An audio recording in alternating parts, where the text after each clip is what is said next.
Breaking news. Court takes another decision on Ñnamdi Kanu's case. The details.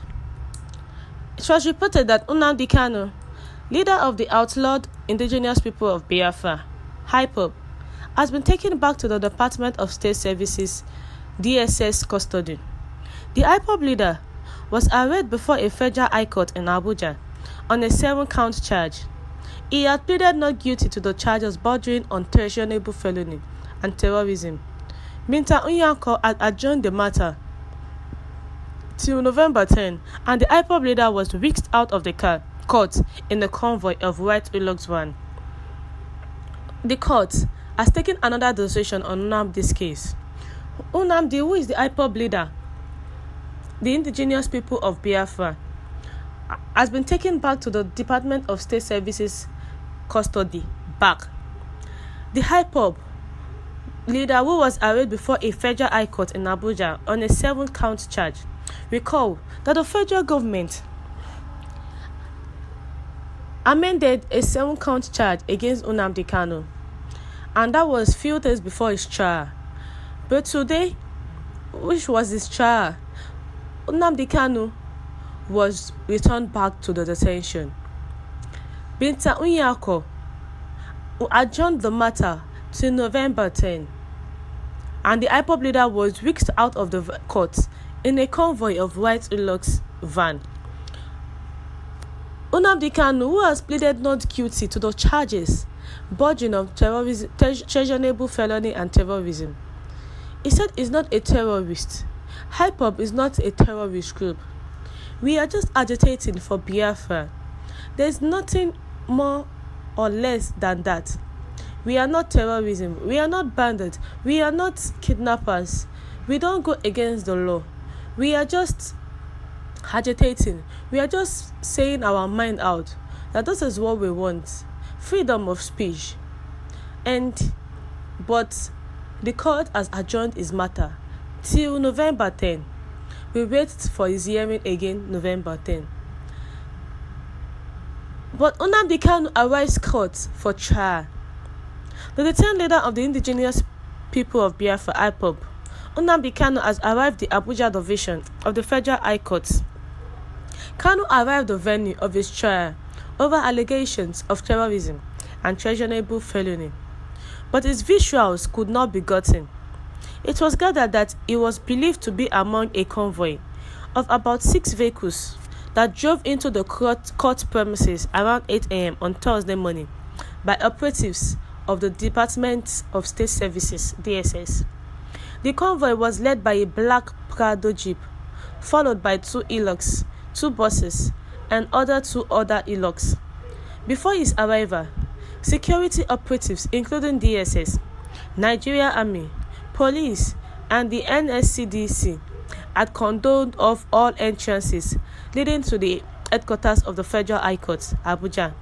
Even staff of the Federal High Court had to alight from their staff bus to be screened before they were allowed to go in.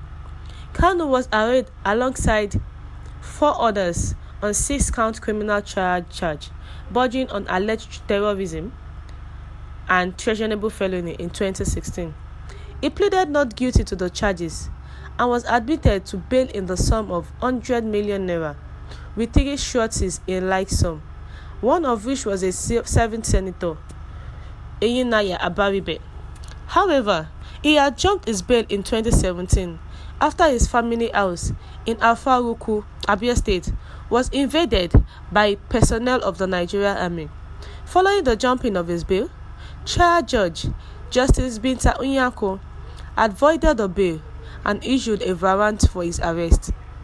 After nearly 4 years of being a fugitive, he was rearrested by security agents in collaboration with Interpol and brought to Nigeria in late June to face his trial. After the proceedings in July, his trial could not go on because of the failure of the DSS to produce him in court. Justice Unyanko had held that the court could not try him in absentia now that he has been rearrested and in the court of the federal government. She accordingly adjourned to today for his rearrangement. Only a few days ago, the federal government had amended the charge to 7. It will be recalled that the court had in 2019 separated Kanu'S trial from the others after he joined bail and ordered his trial in absentia. It was seen that Kanu arrived in court for his trial. His trial, which was on the 21st of October 2021. It was seen in court, but although his face was not shown, all they knew about was a convoy was led by a black Prado jeep, followed by 2 Hilux, 2 buses, and other 2 Hilux. But he was seen in court. Kanu, who has allegations of terrorism and treasonable felony. Before his arrival, the security operatives, including the DSS, the Nigerian Army, the police, and the NSCDC, had condoned off all entrances leading to the headquarters of the Federal High Court.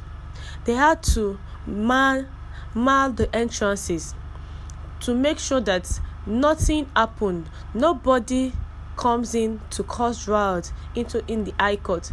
So everyone that comes in is screened. Even those that are working inside the Federal High Court that took the staff bus, they had to come down at the entrance, screen them before they were allowed to go. Ñnamdi Kanu, who jumped his bail in 2017 after his family house in Afaruku, Abia State, was invaded by personnel of the Nigerian Army. He pleaded not guilty to the charges and was admitted to bail in the sum of 100 million naira, with 3 sureties in like sum. Which one of them is Enyinaya Abaribe? But Ñnamdi Kanu jumped his bail, and Justice Binta Unyako vaulted the bail and issued a warrant for his arrest. That was when he was arrested outside the country, and he was brought back to Nigeria in late June to face his trial. And since then, he has been in the custody of the Department of State Services. The people who thought that Ñnamdi Kanu would be free today, but they were happy that at least they knew that Ñnamdi Kanu is still alive, is still hale and hearty. Few days ago, the federal government had amended the charge to 7: terrorism, treasonable felony, kidnapping, and so on.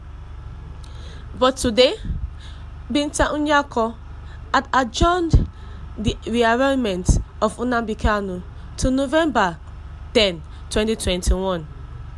It will be recalled that the court had in 2019 separated Kanu's trial from the others after he jumped bail and ordered his trial in absentia. He was absent during his trial in 2019 and he jumped bail, but now he's in the detention and he came physically for his trial. But his trial has been adjourned to another day. Thank you, my listeners, for tuning in to today's news. Do have a wonderful day.